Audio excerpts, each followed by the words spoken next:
It's that time of the year again when our friends at Samsung bring out their new flagship phone for the year. So let's talk about the new Galaxy S21, S21 Plus, and S21 Ultra.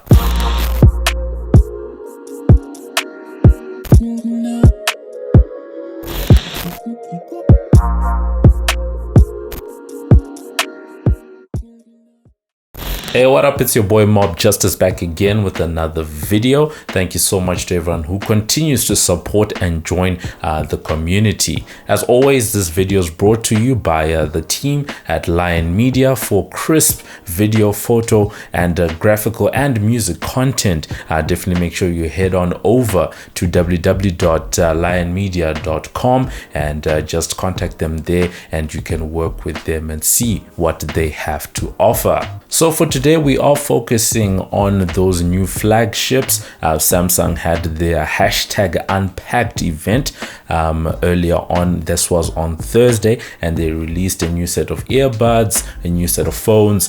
There was also an ecosystem expansion through their smart things, and also a number of partnerships that they got underway. Now, anyone who's been following this channel knows that when it comes to these keynote addresses, especially during this lockdown and social distancing periods where everything has gone virtual, we've really been looking at some of the production quality that's come out. We always talk about Apple's production quality with its keynotes, which has just been going up and up. But I have to give it to Samsung. They had their Unpacked event, and the cinematography, the movies, all of it was actually quite top notch. But one can't help but to make comparisons with Apple, because to be honest, it did feel a little Apple-esque, the way that they went about through the flow, the language that they were using, using words like epic, some of the backgrounds, and then the movies that were there, and also the summary slides after each product had been announced kind of reminded us of the way that Apple has done its keynotes in the last couple of months. Just some notes, but otherwise on the whole, it was a really good presentation. Ran for about an hour and a half, but there was a lot packed into it. Now, the main news of the day is the fact that Samsung brought out its new flagship for the year, that is the S21 range. And to begin, they came out with the S21 and the S21 Plus. Just before I get into the actual features and some of the great highlights, there were a couple of disappointments on my end. The first one just being the fact that they've continued not having a headphone jack on their flagship phones, which hurts me. I've done a whole video about how, the headphone jack is a thing in my life, and I think there are a lot of people around the world that would want to have it. And then the second thing is the fact that for the first time, I don't think it's the first time, actually, it might be the second time that Samsung actually has removed the SD card slot from its new flagships. One will know that Samsung phones have tended to have a dual SIM card and micro SIM card tray that they have in their phones. You can expand your storage out, and it's always been a good thing, but it seems they've decided to do away with that feature. Now, in terms of the standout specs, the new S21 range is running on Samsung's new chips.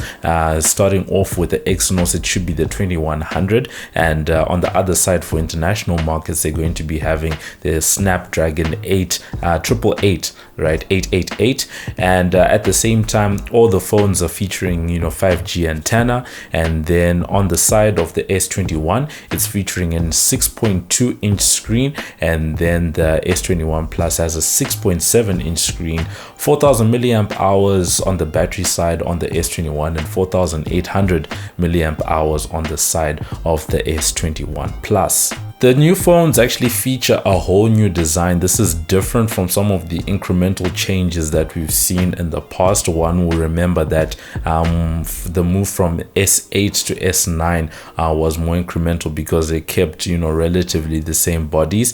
This time they've decided to go with the, refreshed design.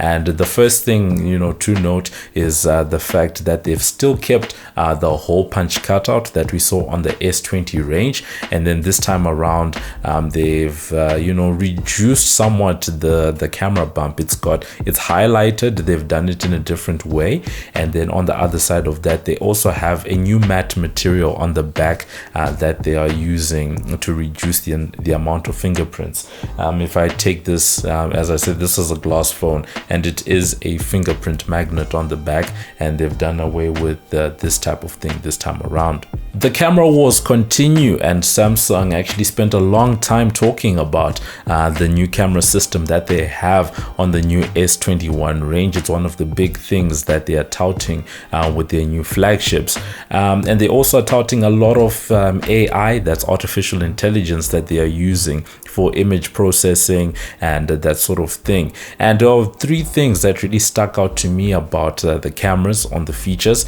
two on the video side, one on the photo side. The first on the photo side is the fact that Samsung has gone ahead and worked with third-party apps like Instagram and Snapchat to make sure that its camera features are used natively inside those apps. You'll remember that I did a video a couple of years ago about why Snapchat is so bad on Android devices, way back when, and that was because trying to make a uniform app for Android devices has always proven difficult for some of these social media sites, which is different from iPhone, where sensors and programming tend to be uniform, and you just make one set of code and it's done. So it seems that Samsung has been proactive and gone ahead and worked with these social networking sites just to make sure that their features actually stand out on these platforms where the content taken on these phones is going to be displayed. And then on the side of video, two things. The first one is 8K video. That is the size of the sensor on these new phones. Really big, and it points to that 8K future. I'm not sure whether people will really be able to tell the difference between 8K, 4K, even 1080p on a mobile screen, but I guess it's good to say that you have that. And then the second thing is a new feature that they've touted.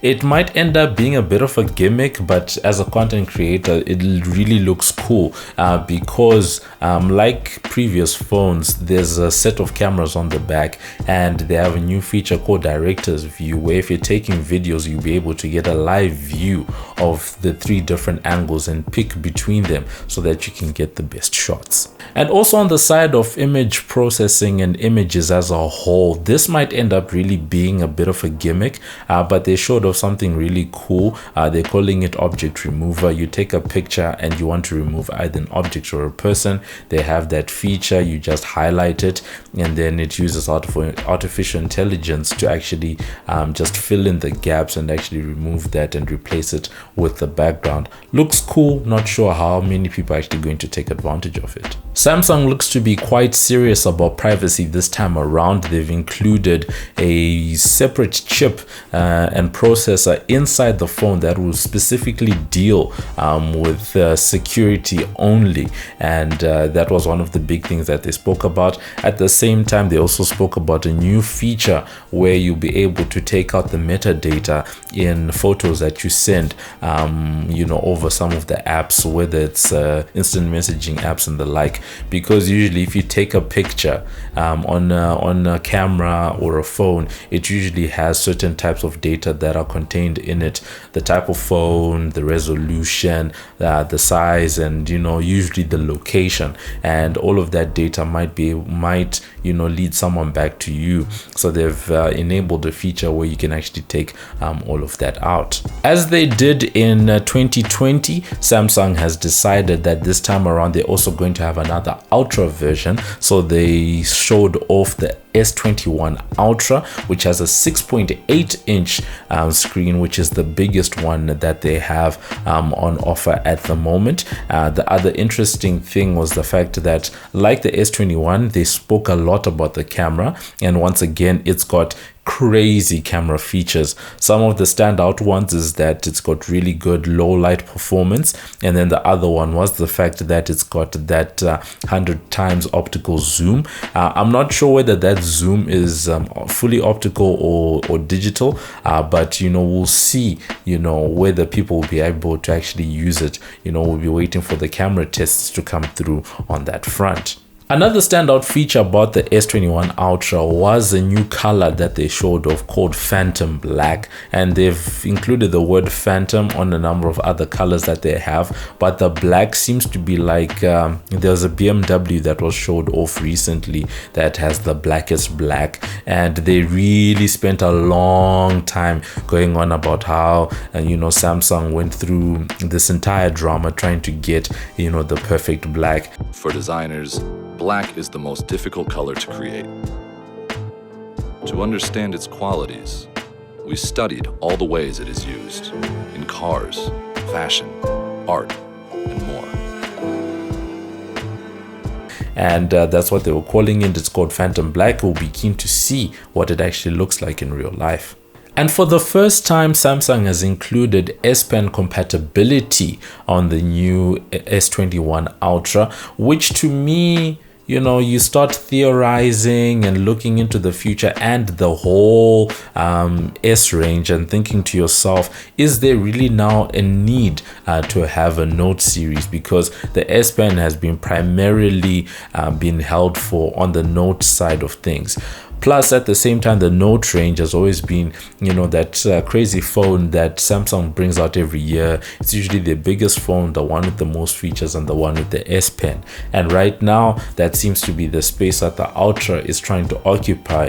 Big phone, crazy features, and now it's got S Pen compatibility. So wait and see, is Samsung gonna keep the Note line alive, and if so, how is that going to actually stack up against this Ultra range that seems to be a replacement Note? Now, these are not cheap phones. They seem to be in line with the iPhone range. That's the 12 Pro and 12 Pro Max, because the S21 is at 800, the S21 Plus is at 1,000, and then the S21 Ultra is sitting at $1,200. I shudder to think how much these phones are going to cost by the time they land in this part of the world, that's South Africa, and what that rand conversion is going to look like, especially when we then add taxes and shipping costs on top of all of that. Apart from the phones, Samsung also brought out a new set of wireless earbuds called the Galaxy Buds Pro. These are the bean-shaped successor to last year's Galaxy Buds, and the big thing was noise cancelling. They're using AI for audio quality. Samsung spent a lot of time talking about the spatial audio capabilities, which they're calling 360 audio, and then at the same time the noise cancelling, the active noise cancelling, that these buds actually come with. And then at the same time, Samsung was also showing off some of the features which I thought was really cool, because they now have dynamic switching between different devices on the side of if you have a Samsung tablet, a Samsung laptop, and then a Samsung smartphone, you can actually start playing something on one device and move it to another. This is something that we saw on the side of Apple, and it's something that some of the Sony headphones on the Bluetooth side have been having. So it's really good to see that wireless audio is getting to that stage where the transition between different devices becomes more and more seamless. The new buds will set you back $200 and Samsung actually says that they've got one of the best ambient modes that they've ever had on a set of wireless earbuds. Together with the new smartphone, Samsung has actually introduced a new operating system. They're calling it One UI 3. This is running One UI. It's Samsung's current skin on top of Android. I actually personally like it quite a lot. And for today, they brought out the latest iteration of that. And some of the key things that they're talking about is increased customization, home screens and what apps do. And it looks to have had a bit of design refinement that they were showing off. And the other cool thing that I found is that they're saying that it's going to be much easier now to switch between, Samsung smartphones. If you have, one UI device, you can move it to another one UI device very easily. Samsung also seems to really be trying to build out and focus on its ecosystem. That was a really big theme that they spoke about. Smart Things, which is, their app. I'm going to call it their Internet of Things app because you can list your different, home-enabled devices. They showed off a partnership with Google Nest and the different, Nest devices. You can attach your TV, all of these things that you can do there, right? And at the same time, they brought out some new Galaxy Smart tags, and it seems they've beaten Apple because Apple has been rumored to be launching these smart tags for a number of months now, and it seems that Samsung has actually beaten them to the punch. They're small tags and basically they're location based, and they can actually help you to find something. You can attach them to a set of keys. Samsung also showed off the fact that you can have one of these tags attached to the leash of a dog, and if something goes missing, you use the Smart Things app to actually locate it in real time and space. Coupled with this ecosystem, Samsung also seems to be quite serious about its partnerships. It spoke a lot about its partnership with Google on the Nest side. At the same time, the home capability, and they showed off Android Auto, some of the new features that they have. And at the same time, they've expanded their partnership with Microsoft. They showed off a lot of, the OneDrive, OneNote, and Office, capabilities that they've been working with Microsoft with. So partnerships was a really big theme that came through. And in addition to that, on the Smart Things side and ecosystem building, they also showed up a feature that is similar to what we saw with Apple last year, where you can open a BMW car with your phone. On the day they used a BMW last year, and it was interesting seeing Samsung's presentation because it was quite clear from this presentation, at least for me, because I like cars and I follow that scene. They were using a BMW, but it was quite interesting to see that Samsung did not show the logo of the car or show off what the actual car was. They did a lot of above shots on the side, just not showing what actual car it was, but it was a BMW. Now, I said it from the beginning that it's very hard not to compare what Samsung does with Apple. Yes, Samsung is usually the first at the beginning of the year to do something, but a lot of the time it feels like it's in response to what Apple would have done either in September or October. And this time around, we saw the Apple effect in full effect, because just like Apple, they've decided that they're not going to be including chargers inside their boxes. Yes, they've decided to discount the price of chargers for people that want them, but following in Apple's lead, Samsung has also gotten onto the no charging brick bandwagon. And I'm all for saving the environment, but a lot of the time it often feels as if these companies are taking away certain things just so that we can go to the shops and buy them all over again. But on the side of Samsung, let's just see how things go on that end, but this is what they've decided to do. On the whole, it looks like a good set of updates and upgrades to Samsung's flagship. As a Samsung user myself, it was pretty good to see, the evolution of the line. Still crying about the no headphone jack and no SD card, but, I guess this is the evolution. Really good screens that we see. That was actually one of the things I forgot to touch on earlier on. They've actually introduced, dynamic switching between the refresh rates, and the phones can adapt what their refresh rate is depending on what you're actually doing. On a second point, the camera on the Galaxy S21 Ultra looks like it's going to be the Android camera to beat for 2021. Looks crazy. All of those different features, the laser autofocusing, 108 megapixel camera, 100 times zoom, all of that stuff that they've built and packed into that camera, it's looking like it's going to be a solid contender for smartphone camera of the year. And now that we know what's happening with the S21 range, we become excited about Samsung's other smartphone lines and other devices, especially some of the lower tier devices such as their A series devices. These are likely to benefit from some of the top features that we saw last year, possibly implementation of some of the new features that we've seen this year. At the same time, especially the high-end features, we really do expect that we'll be seeing them in the Z line of phones. That's the Z Fold and the Z Flip. Let's see how that goes on that end. And then at the same time, as I was talking about, will we see a continuance of the Note series of devices? Those are the questions that we're going to be asking of Samsung in 2021. So that's been it for this quick take on Samsung's new devices. Let us know in the comments, are you upgrading if you had an S20? Are you even a Samsung customer? Have you had a Samsung? Do you want to jump in? For me, this really seems like it's for people that like to make that iPhone versus Android comparison. These seem like really good Android devices that can take on the best that Apple has to offer. We'll be just waiting to get them in hand and actually see how they perform. But from everything that we've seen for today, these are solid contenders. Let us know what you think in the comments, and we'll catch you guys in the next video. Hey, this is Baby G and you're watching the Mob Justice channel. Follow us on Twitter, Instagram and Facebook. Live it, love it, like it. This is the Mob Justice TV.